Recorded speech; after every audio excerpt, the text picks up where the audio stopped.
Molweni kakho balandeli be-SABC isiXhosa Publishers.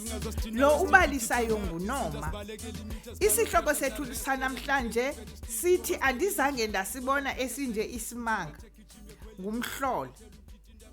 Uwathethe lo mazwi uLungelo ethetha naye efonini uOlwethu. Uzama ungumfana omhle othandekayo okanye othandwa zintombi ezininzi ngenxa yomfaneleko awayenawo. Ebethi ukuba ulinxibile iqhina lekati ube ngathi ungawasusi amehlo akho kuye. Ebengumbono obukelekayo sele ethetha. Kuthiwa ke akukho nzwana ingenasiphako. Kuba ke kubo bonke obobuhle wayenengxaki yokuthanda kakhulu ilokhwe. Wayeba ngathi uyaphambana xa ebona inzwakazi entle. Ebeyimisa imoto sele esiya kwindawo ebalulekileyo axolele ukuba late. Uzama ebesebenza eMowbray kwiofisi ezinkulu zaseGroteskiri. Nangona yena ebehlala eSalt River.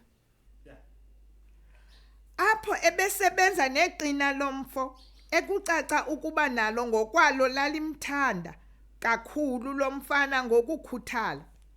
Ebemthembe kwinto yonke njengomphathi weqela lakhe.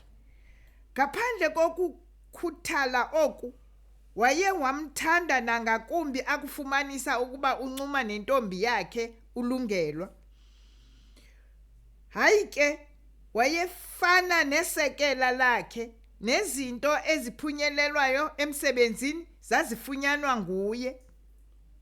Ekuhambeni kweminyaka, Uzama ufune ukumtshata uLungelo. Kuyo yonke lonto, kwakufuneka ethethe namanye amantombazana awayenawo ukuze amazi ukuba akaselilo isoka. Nokuba wayeza kuwaxokisa awaqhathe ngokungathi ngutata wakhe omkhetheleyo. Kumantombazana anawo ngaphandle koLungelwa kwakukho uOlwethu owayemthembise ngokumtshata. Ebemthanda naye uOlwethu kakhulu futhi eyintombi yokuqala ukuthandana nayo. Usuku lomtshato lufikile. Umfundisi wathetha esithi kubatshati, umtshati ngamnye makamlinganise. Kuqale Uzama. Mna Zama Zondi ndiyamthatha uOlwethu Thembu abe ngumfazi wam womtshato. Ndiwalahle amanye amantombazana. Uthe engekagqibi wafumanisa ukuba umtshakazi wakhe uyangqunga. Abantu nabo abawuvali umlomo ukothuka. uLungelo uye wacela ukuba akhe aphume kancinci akhe abethwe ngumoya. Kwenzeka ntoni bethuna? Umbizele bucala umyeni. Ulibale igama lam phambi komfundisi. Ligama likabani uOlwethu? Hayi man Lungi, ndiyaxolisa. Eligama ndiqhele ukuliva efilimini. Okanye mhlawumbi kule mabali kaSisinoma ndiwafundayo. Uzikhusele ngelitshoyo umfo omkhulu. uLungelo ucele ukuya kwindlu yangasese. Yho, ndaske ndatshiswa nayimichaba. Ukutshata wena Lungelo yiyona nto ndiyilangazelelayo apha ebomini bam. Ndicela ungandiphoxi. uLungelwa akawavanga amazwi okugqibela kuloo ntetho kuba ebesele eyokusithela ngaphaya kwezindlu zangasese. Ukhangela kwifowuni kaZama igama likaOlwethu waze walifumana. Khawuthi khe ndijonge ukuba andinamfumana na. Kwathi kanti ukwalapha eSalt River.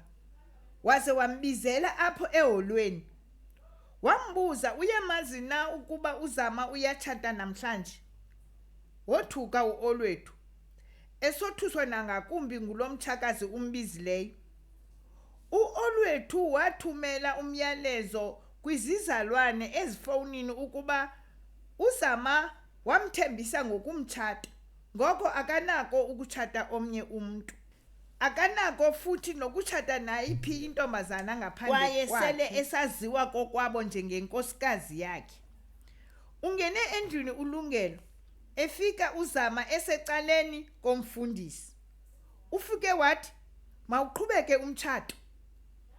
Umfundisi esaqala ukuqhuba umtshato, yangena imiyalezo ezifowunini kwizizalwane zikaLungelwa ebezinike uOlwethu. Ukungena kwemiyalezo ibangele ukuba kubekho umbhodamo. Angakwazi umfundisi nokuqhubeka. Suka umfundisi wabuza nje ingaba sikho isithintelo kulomtshato. Ukuphakame kwangoko uOlwethu sele ethe qhiwu ifowuni enezithembiso zikaZama. Uyise kaLungelwa wathi chu intombi yakhe ngesandla bayokuphuma emnyango.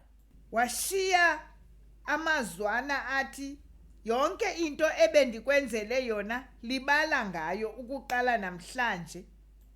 Wonke umuntu apho waphuma eqhwaba izandla kwelo holo. Masehlukane apho balandeli bethu. Sawubonana kwixa elizayo kwibali elizayo. Ningalibali ukuviewa, ni download, ni subscribe. Enkosi, bye. Shift pima kuthuntiza khali sithipha kufika izinja ndoda shift ungazufela into ongayazi. If yaphithisa xa sithithiza sokujiliza ungazosithina wesithithithi tomet. Izinja zibalekela imitha zibanda ukhesha zingarest yethi trade ivele stick ngoba sibeke i-interest uzozwa khathazeka izithi umthakatheka ijime kweli.